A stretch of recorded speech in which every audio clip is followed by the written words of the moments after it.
آپ کا سب سے بڑا مسئلہ تھا، جیسے ہم نے ذکر کیا، 6 نکات آپ لے کر تحریک انصاف کے پاس گئے، پورے نہ ہوئے، مشکل وقت میں آپ سے رابطہ کیا گیا، آپ نے پی ڈی ایم کا ساتھ دیا.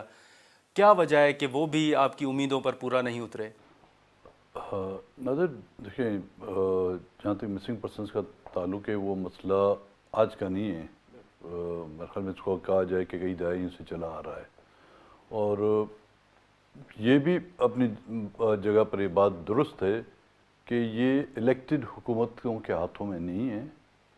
یہ ان قوتوں کے ہاتھوں میں ہے جن کا مائنڈ سیٹ، جس کے مائنڈ سیٹ کو کوئی ابھی تک چینج نہیں کر سکا ہے. حکومتوں سے ہم نے مذاکرات کیے، ہم نے ان کے ساتھ ایگریمنٹ بھی کیے، لیکن وہ بھی بے بس نظر آ رہی تھی. جس طرح کی پی ٹی آئی کی حکومت تھی، سائن ایگریمنٹ وہ کرتے تھے لیکن ہمیں بھجواتے تھے اس طرف کہ جائیں آپ ان سے بات کریں. تو ظاہر ہے ان سے جب بھی ہماری بات ہوئی تسلی دیتے تھے، اس کے بدلے میں چند ایک لوگ چھوڑ دیتے تھے. آپ کو یاد ہوگا پی ٹی آئی کی دور حکومت میں 450 بندے انہوں نے بازیاب کرائے تھے، لیکن دیکھا جائے تو کئی جو ہے سینکڑوں کی تعداد میں وہ غائب بھی ہو چکے تھے. اور اسی طرح جب پی ڈی ایم کی حکومت بنی، ان کے ساتھ ہم نے ریٹن معاہدہ نہیں کیا تھا، لیکن یہ طے ہوا تھا کہ جی اس پر بیٹھ کے ہم لوگ بات کریں گے. ہم نے ان کو ایک ڈرافٹ دیا تھا، اور وقتاً وقتاً ان کو ہم ریمائنڈ کرتے رہے کہ جی بیٹھ کے اس کو فائنلائز کریں. میرے خیال میں اس میں ایک میٹنگ ہوئی، اور بالآخر ہم لوگ تنگ آ کے میں نے جا کے دونوں اپنے منسٹروں کا جو استعفیٰ وزیر اعظم کو پیش کیا اس زمانے میں. اس کو ہم اوپن ہم نے بھی نہیں کیا، انہوں نے بھی نہیں کیا. تو پھر ہمیں یہ تسلی دی گئی کہ نہیں جی آپ انتظار کریں، ہم ان مسئلوں کو حل کر لیتے ہیں. کرائسس ہیں، فائنینشیل کرائسس ہیں، ملک پہ جو آفتیں آئی ہوئی ہیں، عمران خان کے دور حکومت میں جو کچھ ہوا ہے اس کو ہم نے صاف کرنا ہے، وہ گند صاف کرنا ہے.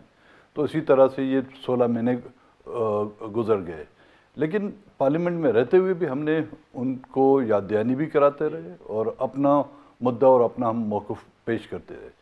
آج بھی میں سمجھتا ہوں یہ مسنگ پرسنس کا مسئلہ ہے، نہ ہی الیکٹڈ حکومت کے بس میں تھا، نہ ہی سلیکٹڈ حکومت کے بس میں، کیونکہ حکومتیں تو بے بس ہیں نا جی. جو کوئی قوتیں حکومتوں کو لاتی ہیں، وہ مسنگ پرسن کا مسئلہ وہ صرف سمجھتے ہیں بلوچستان کا مسئلہ ہے، لیکن حقیقت دیکھا جائے یہ نہ کہ صرف ملک کا مسئلہ ہے. مسنگ پرسن کا مسئلہ انسانی ایک مسئلہ ہے، اور انسانی حقوق کی جو پامالی جس انداز میں کی جا رہی ہے، اور حکمران چاہے گزشتہ کے رہیں، اس سے کہ پہلے کے رہیں، وہ اس کو صرف بلوچستان، کیونکہ بلوچستان کی پارلیمنٹ میں تعداد نہ ہونے کی برابر ہے، چند ایک ووٹ کے ذریعے سے وہ ہمیں بہلا کر اپنا کام نکال دیتے ہیں. جب ان کا کام نکل جاتا ہے تو وہ اس وقت کا انتظار کرتے ہیں کہ کب ان سے ہماری جان چھوٹے. تو انہوں نے آپ کو بھی، آپ سمجھتے ہیں کہ استعمال ہی کیا؟ سب یہاں پر ہر کوئی آتا ہے جی، ہر کسی کو استعمال کر کے جاتا ہے.